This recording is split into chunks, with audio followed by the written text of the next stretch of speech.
Hey, it's your favorite mindset architect, Kathy Linder here. Now, we're going to be working on accountability because accountability means that you're going to be responsible. You're going to set dates, parameters, goals, whatever it is that you want in order for you to know that you continue to go towards that goal, towards your dream, towards your desires, so that you make it. Now, how do you do it? Number of ways. And the first way is you can journal about it. Second way is you can have a couple of people that you're working with together and just saying, this is what I want to do. And every day you say, what did you do? What didn't you do? What can you do better? How can you do it better? And if you don't know, ask for help. You can join a group online. You can write. I've had people that I'm friends with on Facebook, and every day they write what they've done, how they did it. And even if they weren't able to do it, they post it. And they get cheered on. You can do this. I know you can. I know. You could join a mastermind. You could do whatever it is. But accountability is very, very important. You can even post down here and say, hey, Kath, this is what I did. Yay! And I will give you a thumbs up. The reason why we have accountability is it's too easy to slide backwards. When you have a desire to make a change, that desire in the beginning is very strong. It could also be very scary. And depending on which thought, I was going to say fear, which thought you feed, that's the one that's going to grow. There's a story about two wolves. And the young man goes and talks to his grandfather about his jealousy because other people are doing things and he can't get it done. And the grandfather says, which wolf are you feeding? Grandson says, what are you talking about? He said, which wolf are you feeding? The courageous, confident, we're going to get this done wolf? Or the one that says, I'm afraid you're not going to do it, doubtful wolf? Grandson thinks for a minute. He says, I guess I'm feeding the doubtful wolf. Grandfather says, the one you feed is the one that wins. Stop feeding that. Feed the confident one.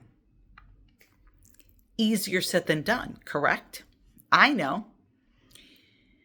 How do you change that? A number of things. One of the things that I have done, and I would show you my mirror, but some of it's personal.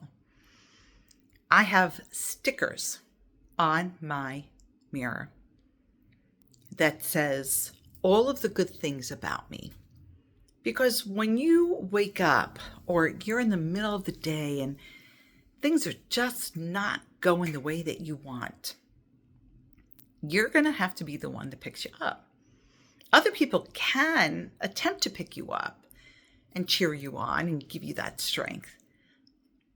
But if you don't own that, I don't care how much people cheer. I don't care what they say to you. If you're not going to own it, you're not going to do it. Because this is your goal. This is your dream, your desire. You're in the driver's seat. And if you're not the one that's driving and you keep on giving the steering wheel over to other people so that you feel better about what you're doing, you're not in control.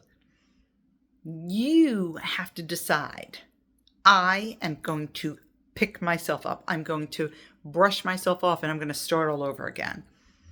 I'm going to cheer myself on. Sometimes it's just sitting and listening to music.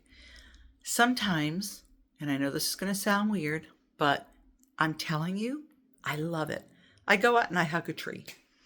There are times that I look at all the things that I have accomplished because we have to remind ourselves, what did we do? How did we get here? So I have stickers on my mirror. I also write, and I don't know if I have it here. Oh, I do. Sorry about the spinning, but I'm going to show you something. So on this pad, I write down things that I like about me. I like my eyes. I like my smile. I like my laugh. I like to laugh. I love my sense of humor. I crack myself up when I make a mistake. I feel that I have great hair. I love music. I love to dance. I love my animals. They love me too. I love my openness. I love the way that I like to learn. I like my skin because I don't look like I'm 63. I love my gardens. I love my flowers. That's just on page 1, right? I have that, and I write that down to pick myself up. Now, some people might say, oh, you're so conceited. Conceited? No, because if you don't like yourself and if you don't love yourself, you know what's going to happen? Nothing. You're going to beat yourself up. I'm sure you're doing a great job beating yourself up every single day. Now's the time to start loving yourself, to like yourself, to forgive yourself. Because if you don't forgive yourself, you're the only one that's going to suffer from it. This is your turn. This is your time. This is your moment to start saying, I'm done with what I used to do, and now I'm making these changes, and I'm sticking to it. And then you could say, because I'm worth it, because it's what I desire. I deserve this, and now I'm going to make it happen. You are the one. You're the only one for the way that you feel. Don't give it away. You can have other people cheer you on, but then own it. Don't be that person that says, well, they all said I'm doing great and I look great, but I don't feel that way. Well, then stop asking them how you're feeling or what you're looking like or anything like that. Because if you're asking them, how do I look? How do I feel? And you're not owning it, why bother? Why bother? And yes, it is a tough love situation right now. Think about it. When you give somebody a compliment and they go, thanks, I just don't feel like it. I don't know if I really like this color. You're like, I just gave you a compliment. Can you just say thank you? So instead, start cheering yourself on. Be the one that owns it first. Then you can accept everybody else's. This is Kathy Lendert, your favorite mindset architect. And I'll see you soon. And remember, I read everything. So if you're having a problem, you're having a question, you're not too sure, go to my website, send me an email, make a comment down below. I look at everything. I'll answer you. All right? Thanks. See you soon.